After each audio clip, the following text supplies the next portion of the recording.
Dans cette vidéo, nous nous trouvons à Pipriac, au sud de Rennes, pour faire une randonnée qui va nous conduire du l'étang du Val jusqu'au site mégalithique de Saint-Just.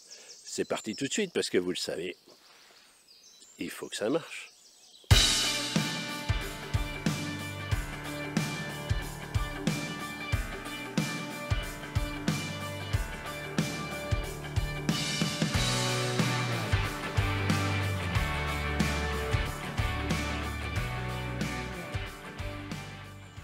Bonjour, c'est Frédéric. Vous le savez, j'ai une cardiomyopathie hypertrophique et depuis on m'a recommandé de faire de la marche. Et j'aime vous emmener avec moi dans toutes les balades et randonnées que je peux faire.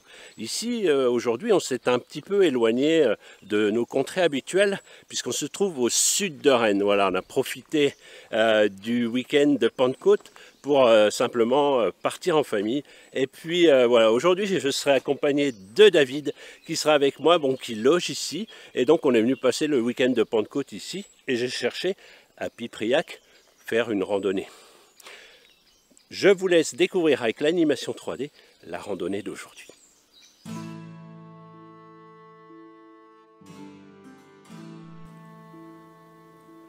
Je vous invite à découvrir une petite randonnée à 5 km au sud de Pipriac en Ille-et-Vilaine.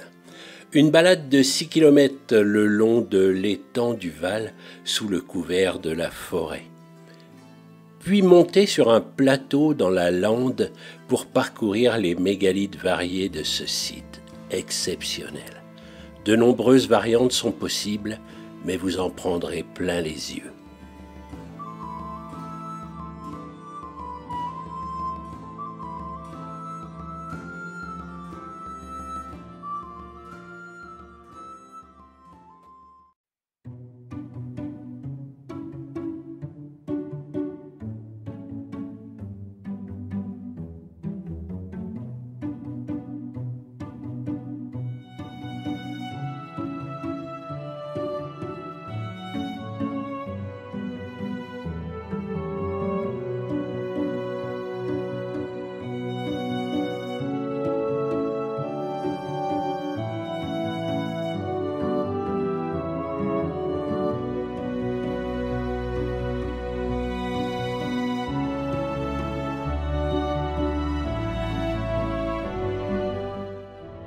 Vous avez tout de suite remarqué, je suis quand même un joyeux de rire aujourd'hui, alors il va me déconcerter un petit peu. Néanmoins, voilà, je voulais vous parler d'une chose. Comme aujourd'hui, on est un petit peu en dehors de nos zones habituelles.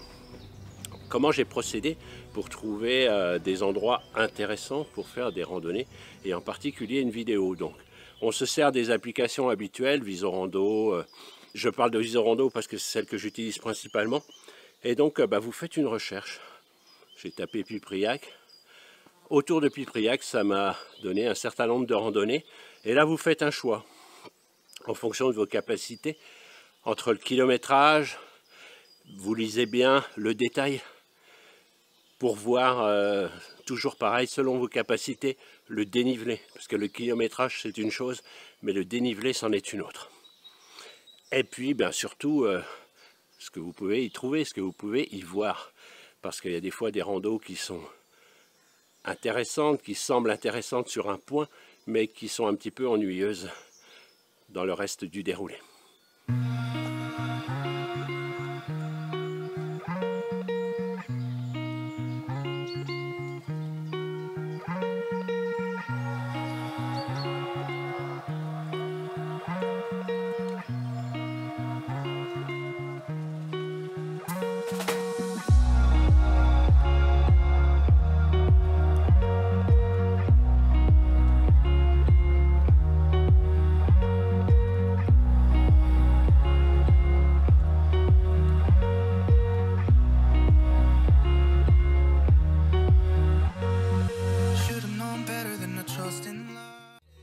Du point de départ, on longe un site d'escalade, comme j'ai déjà dit, site d'escalade de Coujou.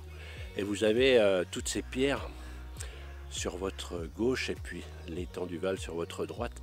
Et ces pierres, c'est celles que vous avez pu voir qui servent à construire les maisons de cette région à mi-chemin entre le granit et l'ardoise, le schiste, voilà, je ne saurais pas vous dire exactement. Et c'est des pierres qui sont très jolies et qui donnent cette identité à cette région.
On se rend compte qu'on a un sentier qui n'est pas tout à fait facile. Et puis on tire notre chapeau aux personnes qui ont fait les aménagements. Parce que là, c'est vraiment très bien fait. Et puis on imagine que c'est pas à proximité peut-être d'une route et tout ça. Donc voilà, on oublie toujours un peu trop les gens qui font les aménagements sur les sentiers.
Voilà, comme vous avez pu le constater, on est sur un point haut, hein, une randonnée qui nous annonce un petit dénivelé et puis un point haut de 75 mètres. Eh ben, ça répond à toutes ces promesses.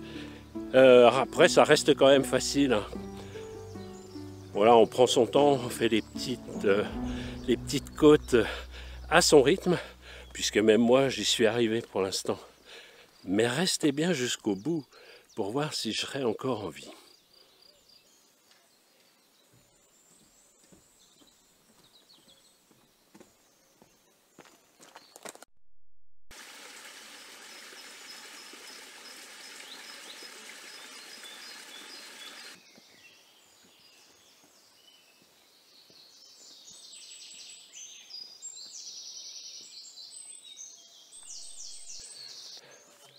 Si vous êtes un habitué de la chaîne, vous avez dû remarquer maintenant que YouTube me faisait beaucoup de plages publicitaires dans les vidéos. On n'est jamais mieux servi que par soi-même. Je vous laisse regarder une de mes publicités. Et alors, depuis ce temps-là, il y a le moulin à café qui est dans l'eau là-bas dans la mer et qui continue de cracher son sel. C'est pour ça que depuis ce temps-là, la mer est salée. Ah, super! Ah, bravo, bravo. Si vous aussi vous avez envie de faire des balades guidées avec des contes, en apprendre plus sur l'histoire de votre région, vous pouvez aller voir sur le site internet fautquesamarche.fr et puis vous pouvez voir l'agenda s'il y a une randonnée qui vous plaît.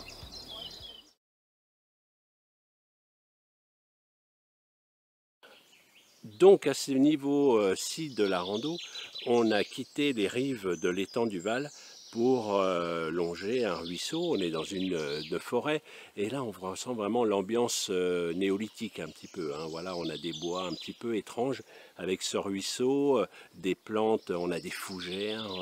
Voilà, on est vraiment en Bretagne là, on le sent. Et donc on va rejoindre les sites mégalithiques de Saint-Just. Voilà, ça va être un grand moment pour cette rando.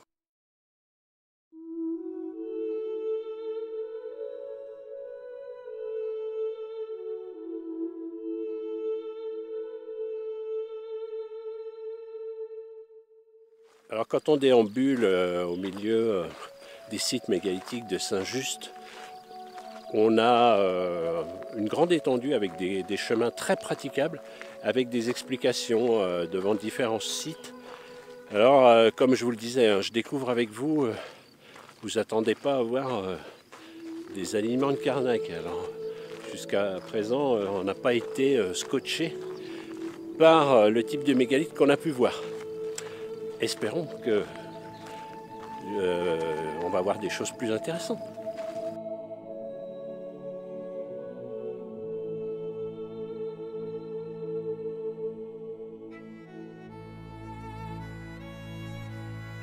Au néolithique, entre 5000 et 2000 ans avant Jésus-Christ, les premiers hommes découvrent la culture de la terre et l'élevage des animaux.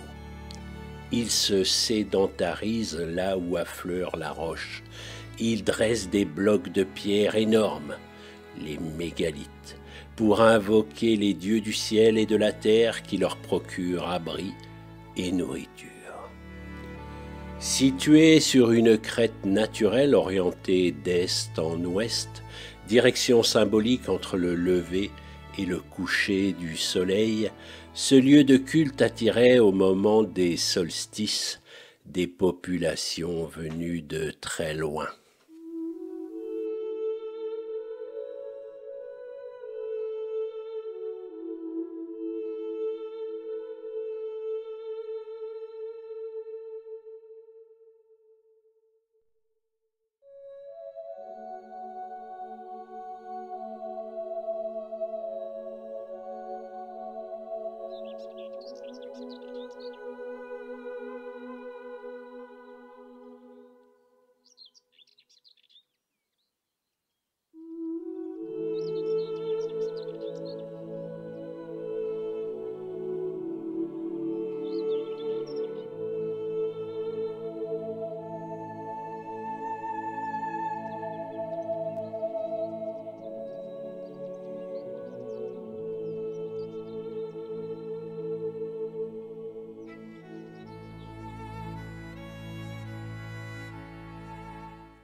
Alors, quelle chance aujourd'hui, puisque nous sommes en compagnie de Robert, voilà, qui s'occupe de différents sites mégalithes ici, et puis qui va nous donner quelques explications sur ce site en particulier.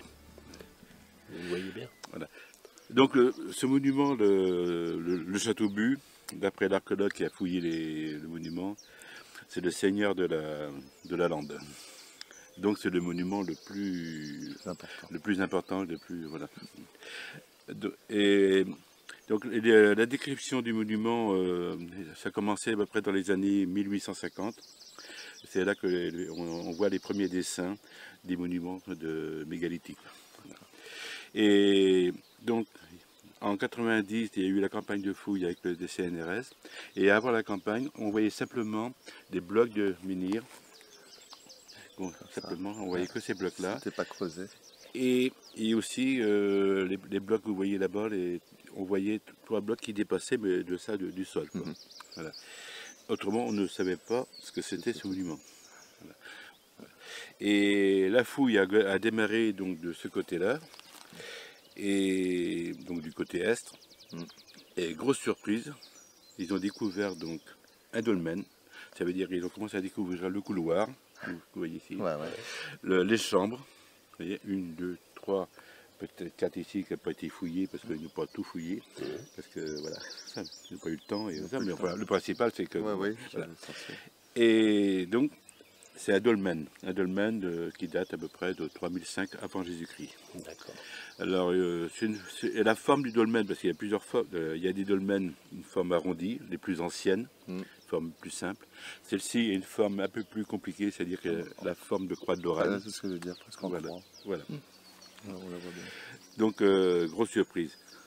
Et par contre, en termes d'objets, ils n'ont pas trouvé. Ils ont trouvé des petites poteries, des choses comme ça, mais ils n'ont pas trouvé. Pas d'ossements. Non, alors, les ossements, je vais vous dire après, on va en parler. Voilà. Mais pas d'ossements. Donc, première découverte. Et la dernière année,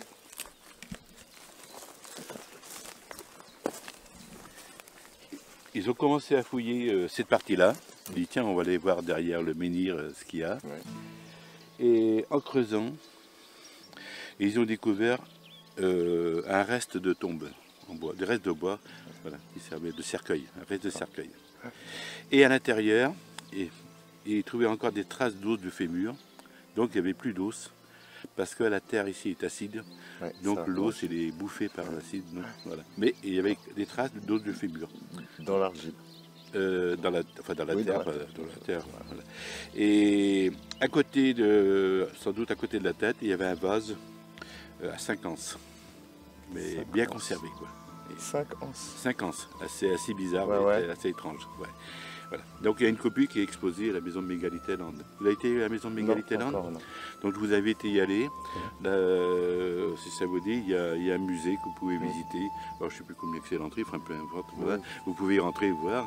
Et dans ce musée, donc il y a les copies de ces vases-là, voilà, qui ont été trouvées. Enfin de ce vase qui a été trouvé là, parce qu'il y a d'autres vases qui ont été trouvés sur d'autres endroits du site de Saint-Just. Et l'original, il se trouverait où? Au musée de Bretagne. Au musée de Bretagne. Sur Rennes. Sur Rennes. Ouais.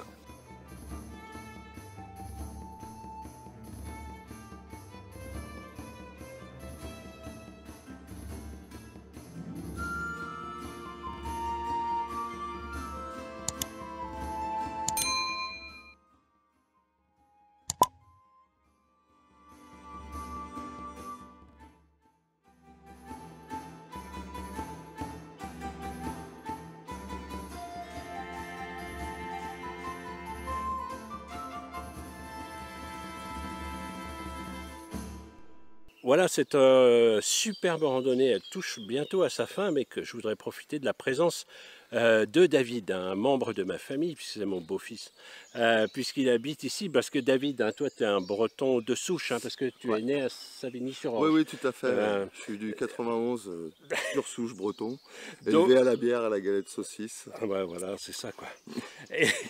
Et donc, tu vis ici hein, depuis de nombreuses années, est-ce que tu peux nous dire quelques endroits intéressants, proximité au sud de Rennes? Sud de Rennes, vous pouvez faire Pont-Réan avec le Bouel, le moulin du Bouel, qui est un très beau site. Ouais. Vous pouvez faire Pimpon forcément, Pimpon avec la forêt de Brocéliande et tout ce qui va avec, les fées, les merlins, Arthur. Et qu'est-ce qu'on pourrait faire d'autre? Je m'en rappelle plus. Bon, je te remercie David pour tes quelques conseils avisés, parce que ben oui, ici on était en dehors de notre zone de confort, comme on dit, hein, pour faut que ça marche. Et puis ben, ça va être l'occasion de capter des Rennais peut-être, voilà, qui vont cliquer sur faut que ça marche pour avoir des randonnées à proximité de Rennes. Donc si vous n'êtes pas encore abonné, ben, vous savez ce que vous devez faire. Cliquez sur abonner et la cloche voilà, pour recevoir des notifications quand il y a une nouvelle vidéo. Moi, personnellement, j'ai vraiment été ravi de cette randonnée parce qu'on ne s'est jamais ennuyé, quoi. Elle est facile malgré quelques petites côtes et je vous encourage vraiment à la faire. Et ben, à la prochaine, portez-vous bien. Et pour que vous portez bien, faut que ça marche.